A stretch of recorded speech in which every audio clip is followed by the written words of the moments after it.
National Security Affairs area, also former Deputy Assistant Secretary of Defense.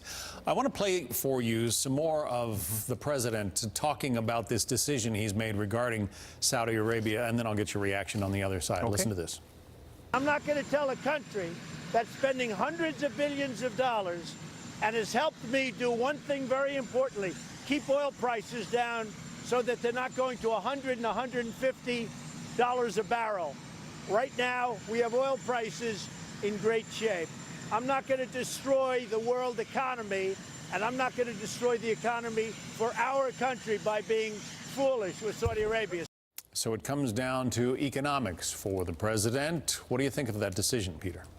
Well, look, this is a very tough situation. The president laid that out. It's a terrible human tragedy. It's a terrible political crisis as well for the United States and even beyond the United States internationally. And it's going to be very difficult for the administration to walk a line on this. I mean, we need to stand up for human rights. We need to be concerned about authoritarianism in the Middle East.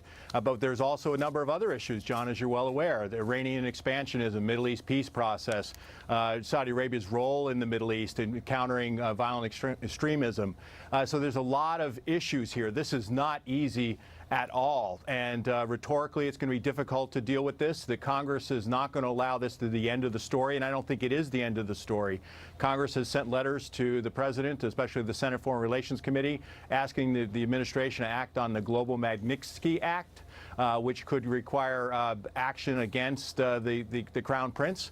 So this story is not over by any stretch, and it's going to be very difficult for the United States and the international community to manage this, considering the challenges we face. The Magnitsky Act is named after a Russian lawyer who died while in custody. For viewers who may not know, I mean, a lot of Vladimir Putin's political enemies end up dead, and yet you don't have members of Congress right now, you know, rallying to break off relations with Russia.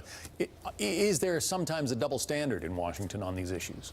Well, I think that we have to be very cautious not to politicize this issue, right? You know, and that's you know, in fact, a lot of the commentators I've seen from the political sphere, they've offered a lot of criticism and very little advice or ways to deal with this. They understand, I think, in their heart of hearts that this is a very difficult situation, and some action has already been taken. The United States has sanctioned some under the Magnitsky Act in Saudi Arabia. Some of those have already been accused. That does not include the Crown Prince so far. We've stopped fueling Saudi aircraft.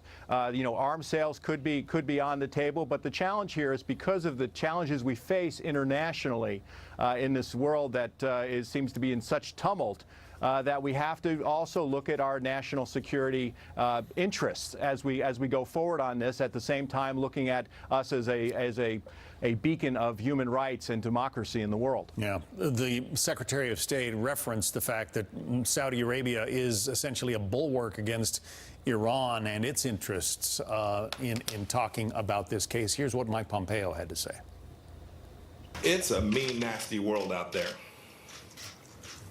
The Middle East in particular, there are important American interests to keep the American people safe. The United States will continue to have a relationship with the Kingdom of Saudi Arabia. They're an important partner of ours. We will do that with the Kingdom of Saudi Arabia, its people. That is the commitment that the President made today. It's that straightforward. It sounds as though you essentially agree with the Secretary of State's point. Yes, I think so. I mean, I didn't see everything. I mean, I saw your clip there. I didn't see everything that he said about it. But yes, this is very difficult. And when you look around the world, we have to deal with Russia. We have to deal with China. Look at the human rights situation in China. You know, a quarter of the world's people that live under a repressive regime over there. But yes, this is a terrible human tragedy. There are things that can be done.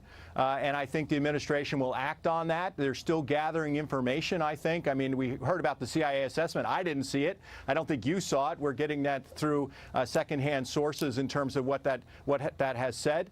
But yeah, there's a lot of interest, and as the president is right, this is very, very complex. But it is, like I said, a terrible human tragedy and a terrible political crisis for the United States. And I don't think we've seen the end of this story and the actions that the United States and others may take as well. I mean, what are others doing on this issue that are criticizing us at the same time that they're, you know, they may be not doing as much themselves? Peter Brookes.